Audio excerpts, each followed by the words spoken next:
नमस्कार दोस्तों। आ गए फिर से हम लोग तहलका सीरीज में। दोस्तों हम लोग तहलका सीरीज पढ़ रहे हैं। अगर आप मैट्रिक के छात्र हैं, अगर अच्छे से तैयारी किए हुए हैं या तैयारी कर रहे हैं तो आपको तहलका सीरीज पढ़ के जाना होगा।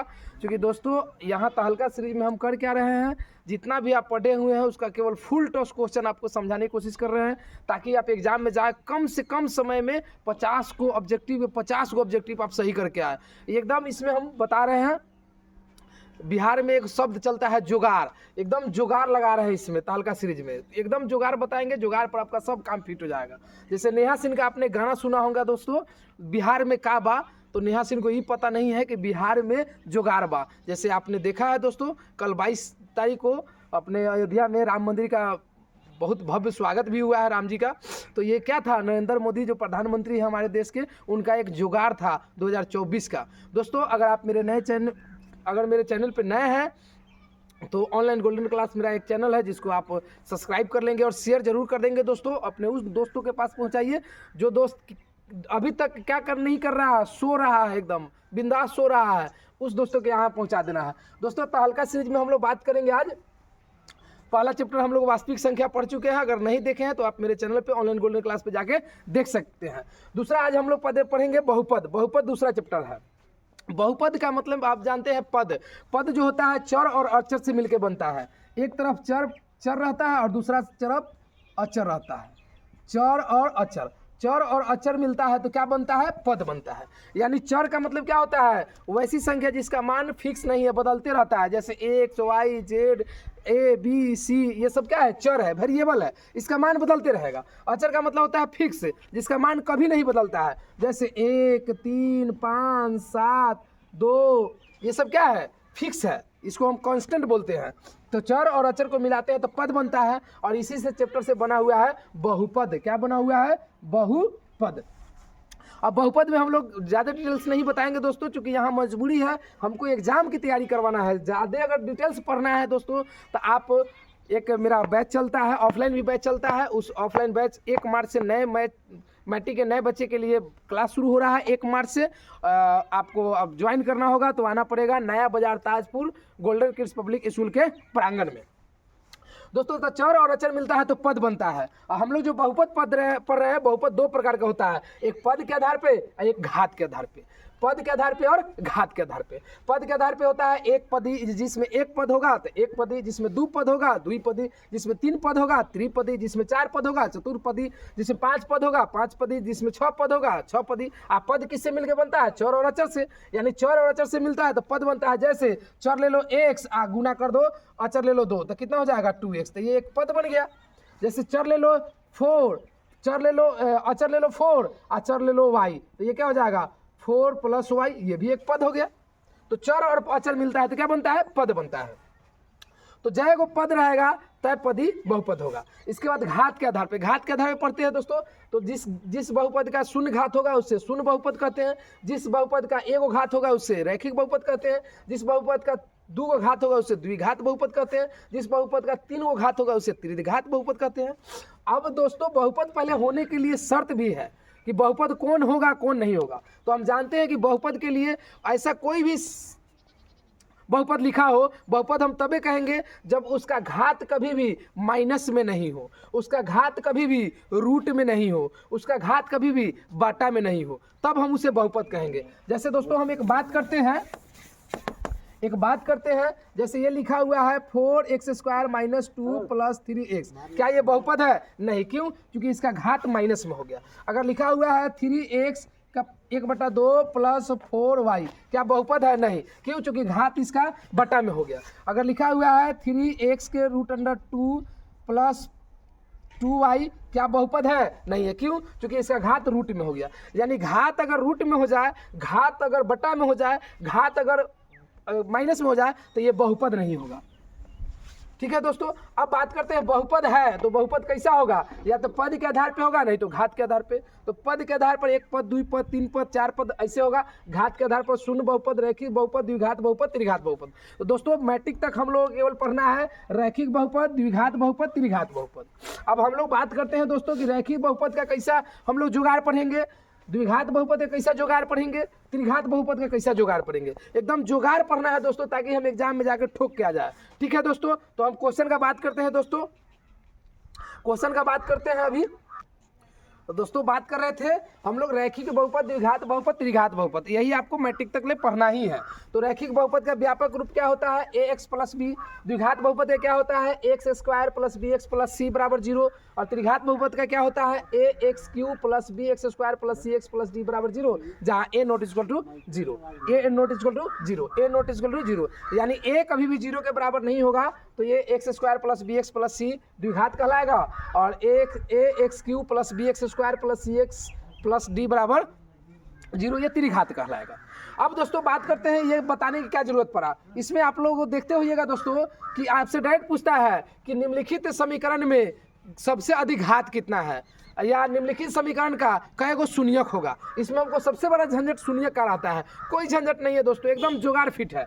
यहाँ ध्यान देना है दोस्तों, अगर इसका घात एगो है तो शून्यक एगो होगा, इसका घात अधिकतम 2 गो है तो शून्यक 2 गो होगा, इसका घात अधिकतम 3 गो है तो शून्यक 3 गो होगा, अगर घात 4 गो रहता है तो शून्यक 4 गो होता, घात 9 गो रहता है तो शून्यक 9 गो होता, घात 21 रहता है तो शून्यक 21 गो, यानी जितना घात इस पर रहेगा अधिकतम उतना ही शून्यक होगा।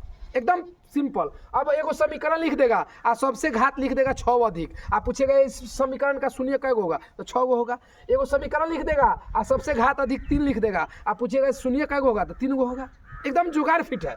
आगे दोस्तों बात करते हैं, जैसे इसका शून्य का अगर आपसे निकालना चाहेगा तो ये होता है माइनस बी बाई ए, इसका शून्य का अगर निकालता है तो 2 गो होता है अल्फा, एक होता है alpha plus beta minus B by A, और एक होता है अल्फा गुना बीटा सी बाई ए। इसका अगर निकालते हैं तो alpha plus beta plus gamma होता है माइनस बी बाई ए, और alpha beta plus beta gamma plus gamma alpha C by A, और अल्फा गुना बीटा गुना गामा होता है माइनस डी बाई ए। ये ना जुगाड़ होता है। अब दोस्तों हम बात करते हैं ये जुगाड़ कैसे होता है, कैसे जुगाड़ लगाएंगे, क्योंकि ज़्यादा डिटेल्स अगर दोस्तों पढ़ना चाहते हैं तो डिटेल्स जानकारी लेने के लिए आपको क्या करना पड़ेगा, मेरा ऑफलाइन बैच ज्वाइन करना पड़ेगा, जो नया बाजार ताजपुर में चलता है।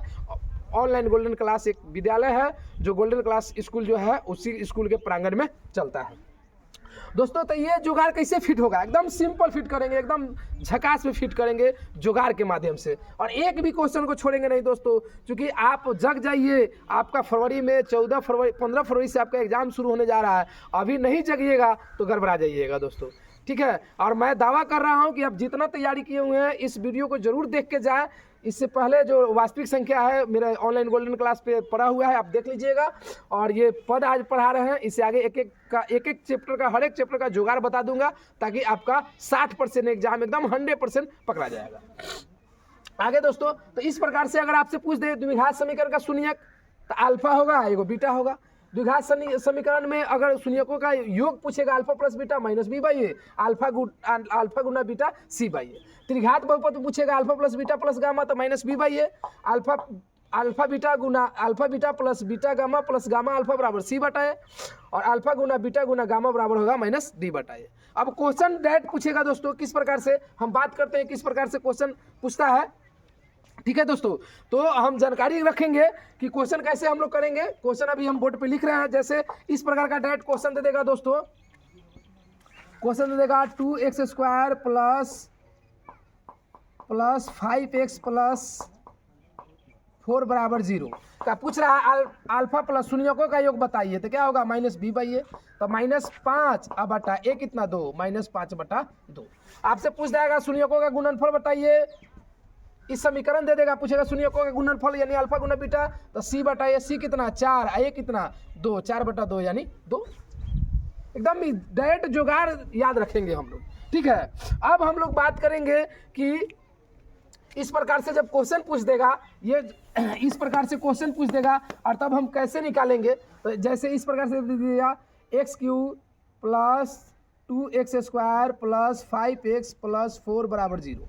आज आपसे पूछ रहा है कि त्रिघात बहुपद के शून्यकों का गुणनफल बताए, अल्फा गुना पूछ दिया अल्फा गुना बीटा गुना गामा बताया, तो minus D by A. D कितना है 4, तो माइनस 4। ए कितना है, तो एक्स का गुणांक, एक्स का गुणांक कितना है 1, यानी माइनस 4। यानी ए कहाँ से आएगा तो एक्स का गुणांक, बी कहाँ से आएगा एक्स स्क्वायर का गुणांक, सी कहाँ से आएगा एक्स का गुणांक। ए कहाँ से आएगा एक्स स्क्वायर का गुणांक, बी कहाँ से आएगा एक्स का गुणांक, सी तो ऑलरेडी देगा अचर पद।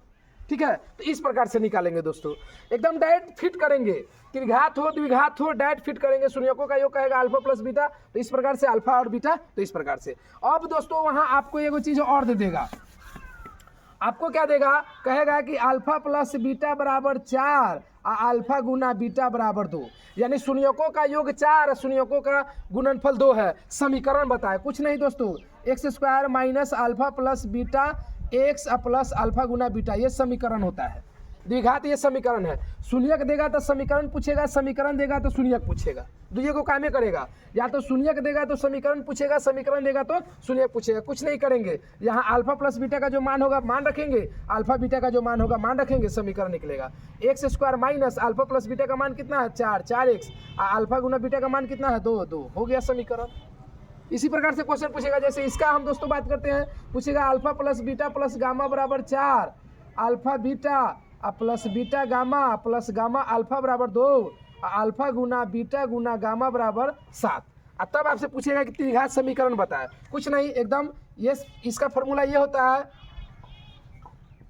X cube minus alpha plus beta plus gamma X square plus alpha beta plus beta gamma plus gamma alpha X minus alpha गुना बीटा गुना गामा होता है। इसी को बैठा देंगे, ये हो जाएगा X cube alpha plus beta plus gamma कितना है 4 X square plus alpha beta beta gamma gamma alpha कितना है 2 एक्स माइनस अल्फा गुना बीटा गुना गामा कितना है 7। आ गया समीकरण। ठीक है दोस्तों, इस प्रकार से आपसे इसमें जुगाड़ कहेगा, इसी प्रकार से आपको जुगाड़ लगाना पड़ेगा। जैसे हम क्वेश्चन पूछते हैं, क्वेश्चन दिया हुआ है, उस क्वेश्चन पे बात करने जा रहे हैं दोस्तों। जैसे इसको मिटाते हैं हम दोस्तों,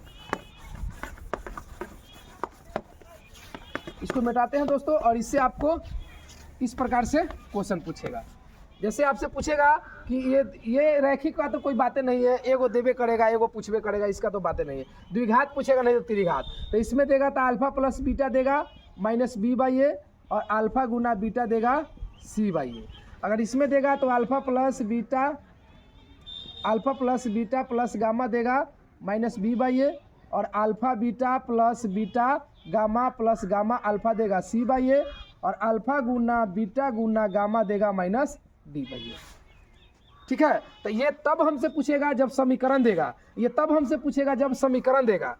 ठीक है, और जब हमको समीकरण न देके ये देगा और ये देगा और समीकरण पूछेगा, तो समीकरण के लिए लिखेंगे X square minus alpha plus beta X plus alpha गुना बीटा। इधर लिखाएगा X cube minus alpha plus beta plus gamma X square plus alpha beta plus beta gamma plus gamma alpha X minus alpha गुना beta गुना gamma, ये समीकरण लिखाएगा। और आपको दे देगा इस प्रकार से और इस प्रकार से। तो हमको निकालना कैसे है, जैसे इस प्रकार से समीकरण दे दे कि अल्फा प्लस बीटा बराबर 5 अल्फा गुना बीटा बराबर 2, समीकरण बताया था, इस पर बैठा देंगे। तो यहाँ अल्फा प्लस बीटा की जगह 5 रखेंगे तो 5x minus 5x, alpha plus beta रखेंगे 2 तो 2 हो जाएगा, तो x square minus 5x plus 2। ठीक है दोस्तों, तो इस प्रकार से अल्फा प्लस बीटा देगा, अल्फा गुना बीटा देगा तो समीकरण पूछेगा, और नहीं तो समीकरण देगा तो अल्फा प्लस बीटा। जैसे आपसे पूछ दे 5x स्क्वायर प्लस 4x 3 का पूछ रहा है, अल्फा प्लस बीटा बताइए कि क्या माइनस बी बाई होता है, माइनस बी कितना -4, आप बताइए कितना 5। यानी एक्स स्क्वायर का गुणांक जो होगा ए होगा, और बी का जो गुणांक एक्स का जो गुणांक होगा वो बी होगा। यहाँ एक्स क्यू का जो गुणांक होगा वो ए होगा, अब एक्स स्क्वायर का गुणांक होगा जो बी होगा, और एक्स का गुणांक होगा जो सी होगा, जो अचर पद रहेगा वो डी होगा। ठीक है दोस्तों, तो इस प्रकार से आप में इसमें जुगाड़ पूछेगा। इसी चैप्टर में एक और जुगाड़ क्या पूछेगा दोस्तों, वो भी जुगाड़ बताने जा रहे हैं, बात करते हैं उसी जुगाड़ का बात करते हैं।